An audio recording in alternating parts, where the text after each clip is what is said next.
না। এবং আপনারা জেনে থাকবেন যে এমপির সাথে পুলিশ সবসময় থাকে, কিন্তু এটা কিন্তু কোনো নিয়মে নাই, কোনো প্রোটোকলে নাই। এমপির সাথে পুলিশ থাকবে, এটার কোনো প্রোটোকল নাই, কোনো প্রোটোকলেই নাই। যে ভদ্রলোকের কথা বলতে দেখছেন, তিনি কুমিল্লা 4 আসনের মাননীয় সংসদ ও একজন বিপ্লবী নেতা। তিনি 2024-এর 5ই আগস্টের নির্বাচিত সরকার পতনের জন্য যে কয়েকজন কলাকুশলী এখানে জড়িত ছিলেন, তিনি তাদের মধ্যে একজন। জনাব হাসনাত আব্দুল্লাহ হঠাৎ করে আজকে তার ফেসবুকে 12 মিনিটের একটা ভিডিও পোস্ট করেছেন। সেখানে ভিডিওর হেডলাইনটা হচ্ছে পুলিশের সমস্যা। পুলিশের সমস্যা বলতে উনি যেটা বোঝাতে চেয়েছেন, স্বাধীনতার পরে যখন পুলিশ গঠিত হয় স্বাধীন বাংলাদেশে, তখন থেকে আজ পর্যন্ত পুলিশের উপর কি ধরনের অবিচার করা হয়েছে, পুলিশদের কি ধরনের সুযোগ সুবিধা পাওয়া উচিত ছিল, তারা কেন পাচ্ছে না, এই বিষয়গুলো নিয়ে কথা বলতেছেন। আমি যখন ভিডিওটার হেডলাইন দেখে আমি ভিডিওটা শুনলাম, আমি আর সহ্য করতে পারতেছিলাম না, যে আরে বাপরে বাপ, হঠাৎ করে উনি বল পাল্টিয়ে পুলিশের পক্ষে কথা বলছেন, পুলিশের সমস্যা তুলে ধরার চেষ্টা করছেন। ব্যাপারটা কি? আসুন আমরা একটু বিশ্লেষণ করার চেষ্টা করি, জনাব হাসনাত আব্দুল্লাহর হঠাৎ করে এভাবে পুলিশের পক্ষে কথা বলার কারণটা কি। আসসালামু আলাইকুম রহমতুল্লাহ, আমি তোফায়েল আহমেদ আছি আপনাদের সাথে। জনাব হাসনাত আব্দুল্লাহ তার কথাটা শুরুটা করেছেন এইরকম করে যে আপনার এলাকায় যদি কোনো পরিচয়হীন লাশ উদ্ধার করা হয়, তখন এই লাশটাকে পুলিশ রিসিভ করে পোস্টমর্টম করে এইটাকে আবার থানায় এনে, যদি কোনো পরিচয়হীন লাশ হয়, এটা মাটি দেওয়া পর্যন্ত একটা পুলিশের তার পকেট থেকে টাকা খরচ করতে হয়। 10 থেকে 15,000 বা 20,000 যে টাকাটা যায়, সেটা পুলিশের পকেট থেকে টাকাটা খরচ করতে হয়, অথচ যে টাকাটা খরচ করা উচিত সরকারের। তো উনি হঠাৎ করে পুলিশের উপর এত দরদি হয়ে উঠলেন কেন?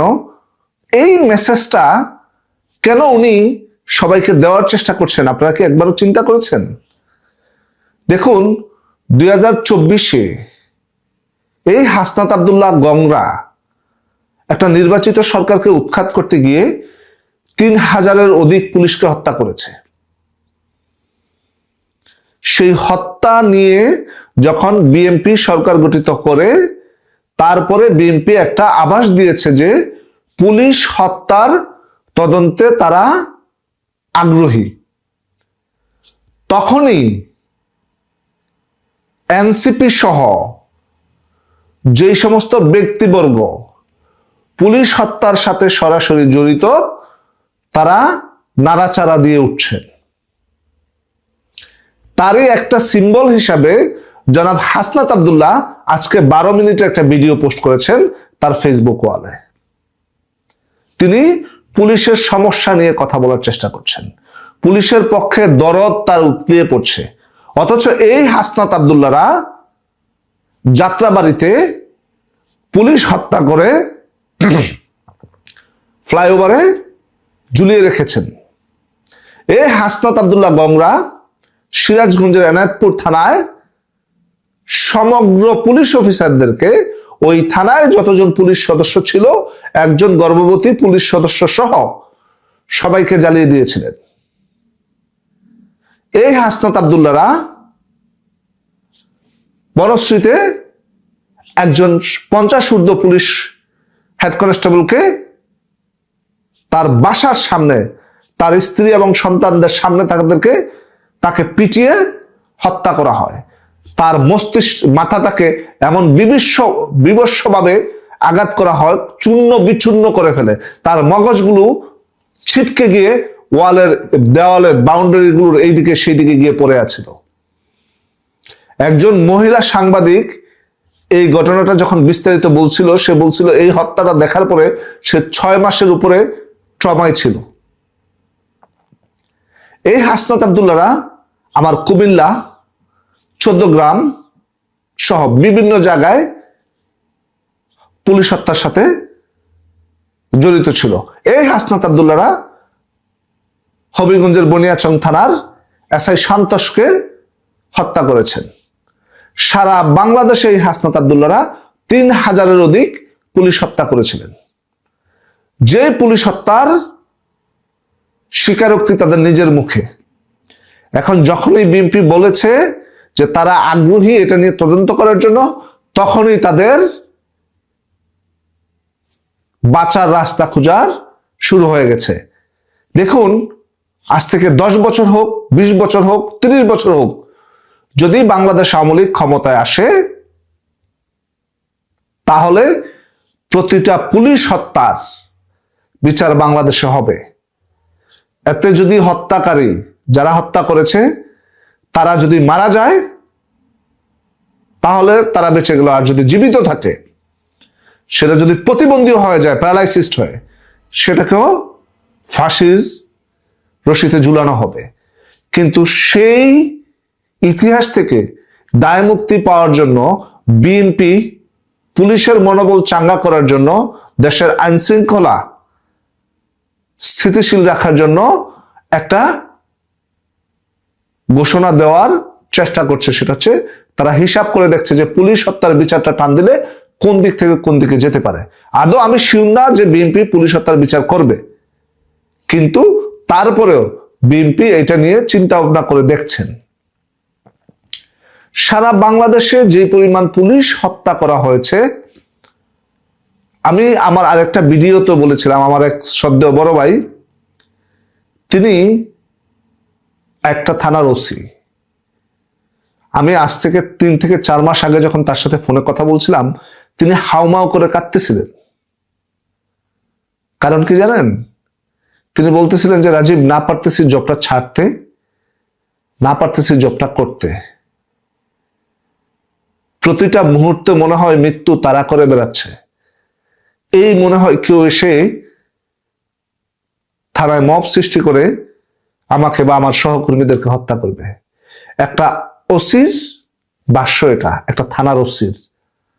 তাও সে অন্য কোনো থানায় নয়, বাংলাদেশের মফস্বলের কোনো থানায় নয়, সে ঢাকার একটা থানার ওসির এটা ভাষ্য। এই হাসনাত আব্দুল্লাহরা নেতৃত্ব দিয়েছিলেন পুলিশ হত্যায়।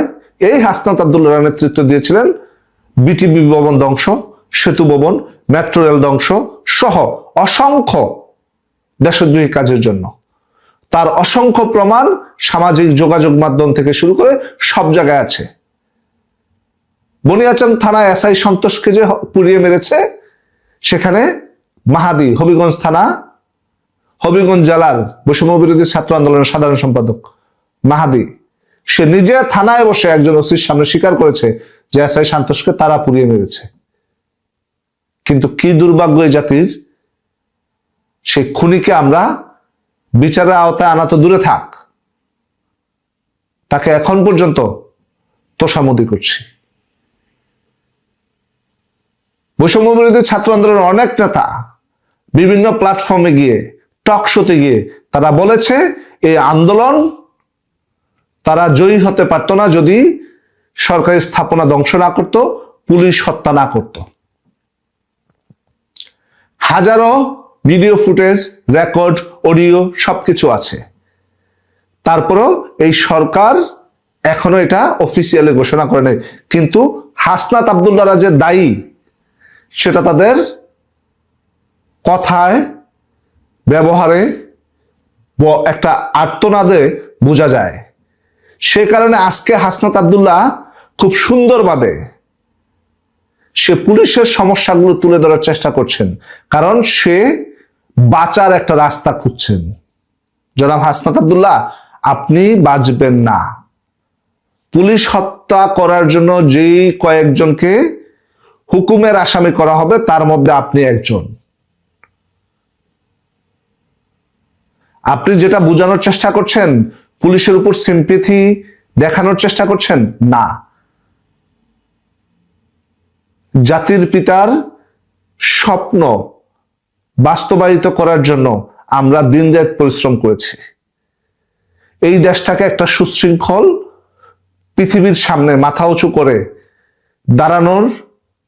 দাঁড় করানোর চেষ্টায় নিয়োজিত ছিল জাতির পিতার কন্যা।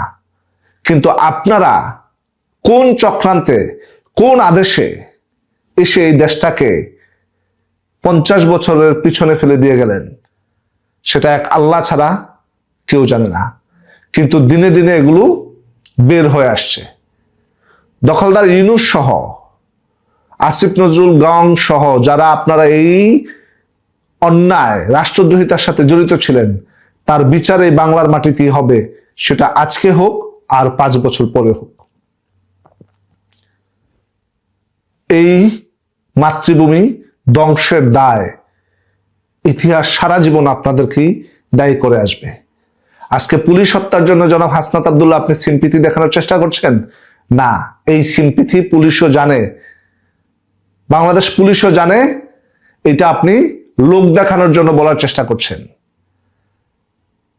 জনাব নাসিরউদ্দিন পাটোয়ারি সহ আপনাদের যারা গং আছে, তারা এখন একটু বেকায়দায় পড়ে যাচ্ছেন। না, এটা কিছুই না আপনাদের জন্য। যদি কখনো বেঁচে থাকেন আর যদি বাংলাদেশ আমলিক ক্ষমতায় আসে, তাহলে এই 24-এর রাষ্ট্রদ্রোহিতার জন্য আপনাদের কি হয়, বিচার কিভাবে করতে হয়, সেটা আপনারা দেখবেন। ইতিহাস সাক্ষী হয়ে থাকবে। এই রাষ্ট্রদ্রোহিতার জন্য আপনারা কতিপয় ব্যক্তি যে জড়িত, সেটা পৃথিবীর সর্বোচ্চ আদালত এবং পৃথিবীতে সবচেয়ে সুন্দর এবং সুশৃঙ্খল বিচার কিভাবে করতে হয় সেটা আমরা দেখিয়ে দেব ইনশাআল্লাহ। আপনি যতই তোষামোদি করেন আর পুলিশকে তেল দেন না কেন, কাজ হবে না। এই জাতি জানে পুলিশ হত্যার জন্য আপনারাই দায়ী। সেই পুলিশ সদস্যদের লাশের হিসাব যখন পুলিশ বের করতে চাইবে, এসব মামলা যখন দেবে, তখন তো হাসনাত, সার্জিস, নাহিদ ইসলাম, আক্তার হোসেন এরা সকলে হুকুমের আসামি হবেন। তাহলে হুকুমের আসামি হলে বা এক একটি মামলায় যদি অজ্ঞাতনামা আসামি দিয়ে রাখা হয়, সারা বাংলাদেশে যারা দাপড়ে বেরিয়েছেন 2024-এর আগস্টের পর থেকে, তাদেরকে তো দৌড়ে বেড়াতে হবে। তারেক রহমান ক্ষমতা গ্রহণের পরপরই হাসনাত, সার্জিসদের মতো জুলাই আন্দোলনের বিপ্লবী নেতাদের, ছাত্র তরুণ নেতারা যারা জাতীয় নাগরিক পার্টির নেতা, বৈষম্য বিরোধী ছাত্র আন্দোলনের নেতা কিংবা আরো নানা রকম মঞ্চ, ঐক্য, অ্যালায়েন্স গড়ে নেতৃত্ব দিয়ে আসছেন 2024-এর 5ই আগস্টের পর থেকে এবং সারা বাংলাদেশটা একরকমের দাবড়ে বেড়াচ্ছেন, তাদের ইচ্ছায় পরিচালনা করছেন। তারেক রহমান অত্যন্ত গুরুত্বপূর্ণ মনে করেছেন ক্ষমতা গ্রহণের সাথে সাথে এদেরকে এই ইঙ্গিতটা বুঝিয়ে দেওয়া যে অন্তর্বর্তী সরকারের মতো, ইউনূস সরকারের মতো কোনো বাড়তি আশকারা তিনি এই তরুণ নেতাদের দেবেন না। সম্ভবত সে ইঙ্গিত একেবারে পরিষ্কার বুঝতে পেরেই নির্বাচনের দিন থেকে কারচুপির অভিযোগ তোলা, কিছুতেই এসব মেনে নেওয়া হবে না, নির্বাচন পরবর্তী সহিংসতার অভিযোগ তোলা, হুঁশিয়ারি উচ্চারণ করা সার্জিস আলম, যেমন তারেক রহমান যখন নাহিদ ইসলামের বাড়ি গেছেন, দৌড়ে সে বাড়িতে এসে তারেক রহমান যখন বুকে জড়িয়ে ধরেছেন, তিনিও ঝাঁপিয়ে পড়েছেন, ঠিক তেমনি হাসনাত আব্দুল্লাহকে এমপি নির্বাচিত হওয়ার পর থেকে কোথাও পাওয়া যাচ্ছে না। নাসিরউদ্দিন পাটোয়ারি তো নিয়মিত সামাজিক যোগাযোগ মাধ্যমে এসে বলছেন, হাসনাত তুই কোথায় রে, আওয়ামী লীগ তো দোকান খুলে ফেললো। কিন্তু হাসনাত আব্দুল্লাহ একটা এমপি পদ পেয়ে গেছেন, সেখানে বিএনপির প্রার্থীর এমনকি মনোনয়নই বাতিল হয়ে গিয়েছিল, বিনা প্রতিদ্বন্দ্বিতায় জিতে এসেছেন, এখনো তিনি এলাকায় যেতে পাচ্ছেন। আক্তার হোসেন যেমন তার এলাকায় জিতেছেন বটে, কিন্তু এলাকায় গিয়ে স্বস্তি পাচ্ছেন না জাতীয় নাগরিক পার্টির নেতা হান্নান মাসুদও। এমন একটা পরিস্থিতিতে জাতীয় নাগরিক পার্টির নেতারা সবচেয়ে ভয় যেটা নিয়ে পাচ্ছিলেন এই জুলাই আন্দোলনের নেতারা, সেটা হচ্ছে যে অন্তর্বর্তীকালীন সরকারের আমলে তাদেরকে জুলাই আন্দোলনের সময় সকল প্রকার খুন, হত্যা, লুটপাট, অগ্নিসংযোগের জন্য যে দায় মুক্তি দিয়ে দেওয়া হয়েছিল ঢালাওভাবে, এবং পুলিশ হত্যা সহ রাষ্ট্রীয় সম্পদ বিনষ্টের অভিযোগে কোনো মামলা 2024-এর জুলাই আগস্ট সময়কালের কিংবা পরবর্তী সময়ের গৃহীত হয় নাই থানায়, তদন্ত হতে পারে নাই এই অন্তর্বর্তী সরকারের সময়, যার প্রভাবে তারা আরো দুর্দণ্ড প্রতাপে সারা বাংলাদেশে রাজত্ব করে বেরিয়েছেন। তাদের যে ভয়টা ছিল, ওই যে হাসনাত আব্দুল্লাহ কথায় কথায় বলতেন যে এ সরকার বদলে গেলে, ইউনূস সরকার বদলে গেলেই নাকি ফাঁসির দড়ি ঝুলবে তাদের চোখের সামনে, এখন সেই অবস্থায় তারেক রহমান তাদেরকে নিয়ে গেছেন। কারণ তারেক রহমানের সরকার ঘোষণা দিয়েছেন, বিএনপি সরকার স্পষ্টভাবে এই ঘোষণা পুলিশকে জানিয়ে দিয়েছে যে পুলিশ হত্যার তদন্ত হবে এবং পুলিশ বিভাগ যাতে ওই সময়কার হত্যাকাণ্ডগুলোর বিভিন্ন প্রমাণাদি সাক্ষ্য সংগ্রহ শুরু করে এবং পুলিশ হত্যার মামলাগুলো যাতে আবারও চাঙা হয়, নতুন করে মামলা করার প্রয়োজন হলে যাতে নতুন করে মামলা করা হয়।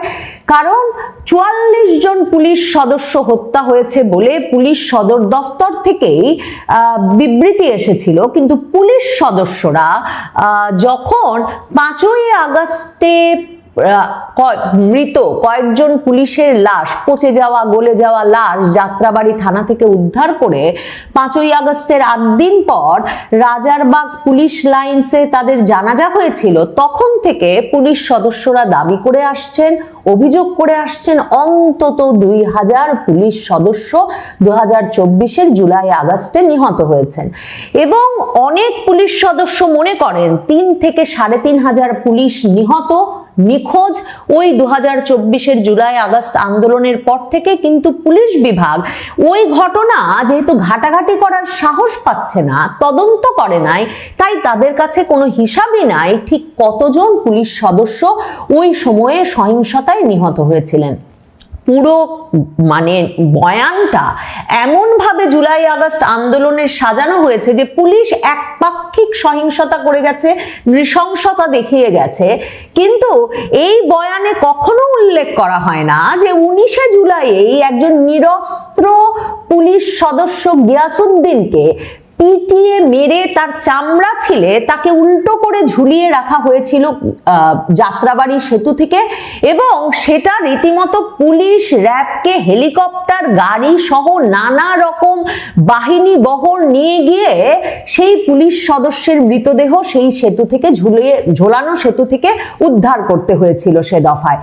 কোনো আন্দোলনের বয়ানে বীরত্ব গাথায় উল্লেখ করা হয় না যে সারা বাংলাদেশে সকল থানায় আক্রমণ হয়েছে, লুটপাট হয়েছে, এনায়েতপুর সিরাজগঞ্জের সেই থানায় ঢুকে আন্দোলনকারীরা 4 আগস্ট পুলিশ সদস্যদের পিটিয়ে মেরেছে, আগুন দিয়ে পুড়িয়ে মেরেছে এবং তারপর ঝুলিয়ে রেখেছে।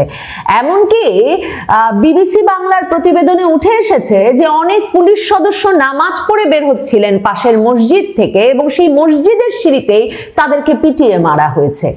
এই কথা কখনো উল্লেখ করা হয় না ওই আন্দোলনের কথা বলবার সময় যে পুলিশ সদস্যদেরকে এমন নৃশংসতার শিকার হতে হয়েছিল যে 5ই আগস্ট হবিগঞ্জের বানিয়াচং থানার একজন পুলিশ সদস্যকে শেষ পর্যন্ত সেনাবাহিনীর ঘন্টার পর ঘন্টা দর কষাকষি করেও কিছুতেই আন্দোলনরত ছাত্র জনতাকে ঠান্ডা না করতে পারার পর রেখে আসতে হয়েছিল, এবং সেই পুলিশ সদস্য এসআই সন্তোষকে পিটিয়ে মেরেছিল তখন সেখানে জড়ো হওয়া বিক্ষুব্ধ ছাত্র জনতা। এছাড়াও এই যে যাত্রাবাড়িতে 5ই আগস্ট যখন সেনা প্রহরা থানার সামনে থেকে উঠে গেল, তারপর ভীত সন্ত্রস্ত পুলিশ একদিকে যেমন ছাত্র জনতার দিকে গুলি ছুটতে থাকলো, শেখ হাসিনা সরকারের ততক্ষণে পতন হয়ে গেছে, তারপরেও এরপর সেখানে ঢুকে শেষ পর্যন্ত ওই থানা জ্বালিয়ে পুড়িয়ে পুলিশ সদস্যদেরকে মেরে পুড়িয়ে ভ্যানের উপর যে লাশ রেখে এসেছিল সে কথা কিন্তু এমনকি জাতিসংঘের প্রতিবেদনেও আছে। মানে জাতিসংঘের প্রতিবেদনে যে 1400 মৃত্যুর কথা বলা হয়, সরকার এখন পর্যন্ত ইউনূস সরকার হিসেব মিলিয়ে মাত্র 834 জনের নাম বলতে পেরেছে। সেই 834 জনের মধ্যেও আবার যুবলীগ নেতা ঢুকে গেছেন, যার লাশ কিনা আবার যিনি গাজীপুরের মেয়র জাহাঙ্গীরের এপিএস হিসাবে কাজ করতেন এবং যার লাশ কিনা আবার উত্তরার একটা ব্রিজ থেকে ঝুলিয়ে রাখা হয়েছিল পিটিয়ে মেরে। তো এহেন পরিস্থিতিতে খুন, লুটপাট, অগ্নিসংযোগের মতো ঘটনা ক্রমাগতভাবে চলেছে 24 জুলাই আগস্ট জুড়ে, এবং সেগুলোর যাতে বিচার না করা যায় সে সংক্রান্ত প্রথম দায়মুক্তি অধ্যাদেশটি অন্তর্বর্তীকালীন ইউনূস সরকার জারি করেছিল 2024-এর অক্টোবর মাসেই, যখন নোয়াখালীর সোনাইমুড়িতে এক কনস্টেবলকে হত্যার অভিযোগে একটি মামলা পুলিশ তদন্ত করে এবং 3 জনকে গ্রেফতার করে। তার পরপরই স্বরাষ্ট্র মন্ত্রণালয় থেকে প্রজ্ঞাপন দিয়ে প্রথমত বলে দেওয়া হয় যে কিছুতেই যাতে 2024-এর জুলাই থেকে 15ই জুলাই থেকে 8ই আগস্ট পর্যন্ত সংগঠিত গণ অভ্যুত্থান সংশ্লিষ্ট ঘটনার জন্য কোনো মামলা, গ্রেফতার বা হয়রানি না করা হয়। তার মানে সরকারও জানে, জুলাই যোদ্ধারাও জানেন, এই নেতারাও জানেন যে কি ধরনের অপরাধী কর্মকাণ্ড ঘটেছে, ফৌজদারি অপরাধ ঘটেছে, যে রীতিমতো দায় মুক্তির অধ্যাদেশ দিয়ে সেই ফৌজদারি অপরাধে যাতে কোনো মামলা দায়ের না হয় বা পুলিশ তদন্তের চেষ্টা না করে সে ব্যবস্থা করতে হয়েছিল তাদের। আর ইউনূস সরকার যাওয়ার আগে একটা অধ্যাদেশ জারি করে জুলাই যোদ্ধাদের দায় মুক্তি দিয়ে গেছে এবং সেই দায় মুক্তি অধ্যাদেশে 8ই আগস্ট পর্যন্ত না, 31শে আগস্ট পর্যন্ত সকল প্রকার গণ অভ্যুত্থান সংশ্লিষ্ট ঘটনার জন্য কোনো সম্পূর্ণ দায় মুক্তি দেওয়া হয়েছে জুলাই আন্দোলনের সঙ্গে, গণ অভ্যুত্থানের সঙ্গে সংশ্লিষ্ট ব্যক্তিবর্গকে। তার মানে 31শে আগস্ট পর্যন্ত কি ভয়াবহ অপরাধ হয়েছে সেটা জানেন তারা।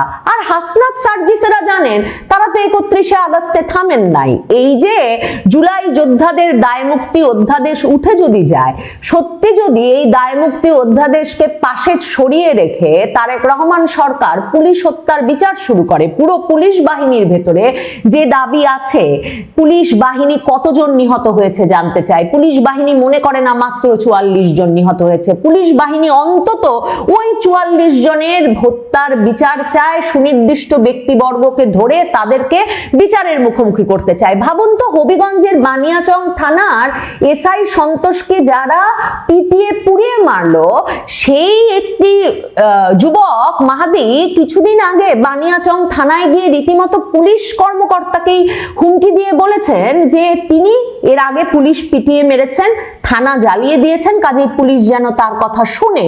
এবং এরপর পুলিশ যখন তাকে গ্রেফতার করেছে, তখনকার আইন উপদেষ্টা আসিফ নজরুলের সক্রিয় ব্যবস্থাপনায় দ্রুততম সময়ে সেই মাহাদি বেরিয়ে এসেছে।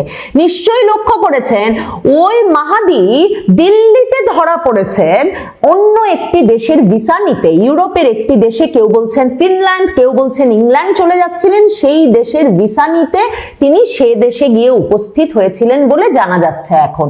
তার মানে এই যুবকদের শুধুমাত্র দায় মুক্তি দিয়ে গেছে আগের সরকার তাই নয়, এদের একটা বিরাট অংশের জন্য নানা রকম সেফ এক্সিটের ব্যবস্থাও করে রাখা হয়েছে।